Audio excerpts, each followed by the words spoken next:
Hello, hello.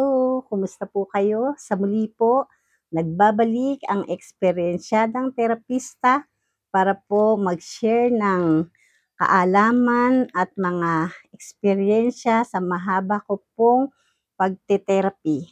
Yun po. Ang marami pong tanong sa akin, paano ko raw po ba na i-connect ang style o technique ng aking pagte-therapy sa ating pong human body? Ganito po yun.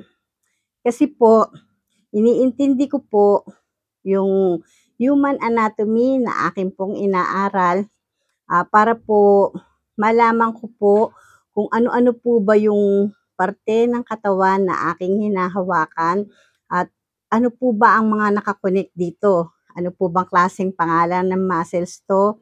Ito po ba ay ligaments, tendons, muscles, bones, arteries, veins, or nerve. Ganito po yun.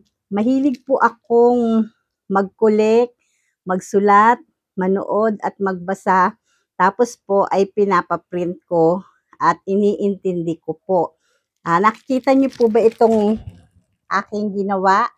Ito po ay napakahalaga pong bahagi ng aking sistema.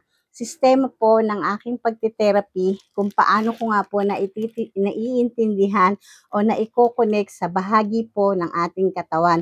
Kung makikita niyo po ito at mapapansin, ito pong naka pinaganda ko, inayos ko, ito po ay bahagi ng ating katawan sa ating pong harapan at ating likuran.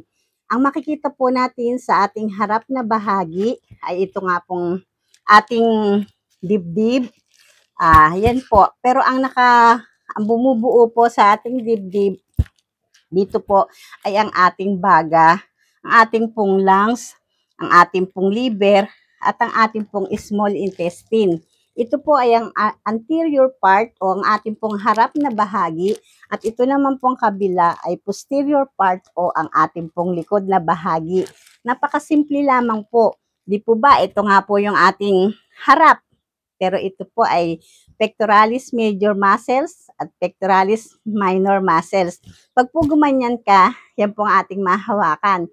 Hindi po ganun kadali na puso po agad ang ating mahawakan. Marami pa pong mga muscles na nakapaloob po dyan.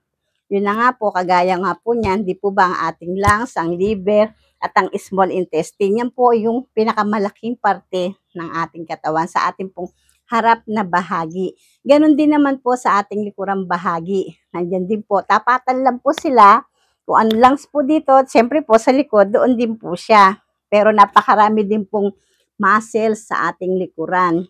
Nandiyan na nga din po yung trapezius, meron pa pong latissimus dorsi, basta't po napakarami. Pero ang akin pong imagination, pag po tinuldo ko na po ng aking daliri, di po ba, kagaya nga po niyan, pag tinumuldok po akong ganyan, hindi ko po sinasabing puso na po agad yan. Kasi nga po, napakarami pa pong nakabalot bago mo po matuldok ang ugat ng puso. Yun po. Ganyan po ang aking ginagawang technique na marami na pong nagkaka-interes na intindihin at tanungin po ako kung paano ko po nagagawa ang aking style o ang aking technique sa pagte-therapy. Sabi ko nga po sa inyo, naging stepping stone ko po ang aking pinag-aralan, pero hindi po ko pumokus doon dahil alam ko pong may talent ako na makapagpagaling. Kaya ang ginawa ko po ay pinaunlad ko po ang aking sarili at salamat naman po sa Diyos dahil hindi niya po ako pinababayaan at tinulungan niya po ako na pagbutihin ko pa po ang aking kaalaman para lubusan po akong pagkatiwalaan ng aking kapwa. At sabi ko nga rin po sa inyo, hindi po ako naghahangad ng marami o ng yaman na hindi man po ipagkaloob sa akin ay okay lang dahil ako po ay marunong makontento. Basta mapakain ko lamang po ang aking mga anak ng 3 beses sa isang araw ay napakasaya ko na po.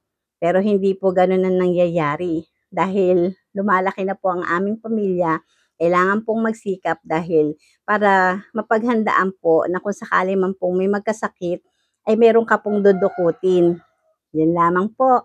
Paano po? May nai-share po sa inyo ang eksperyensyadang terapista. Hintayin niyo po ang aking muling pagbabalik video dahil talaga naman pong inaaral ko po ito para sa inyo. I love you all. God bless us all. Bye-bye.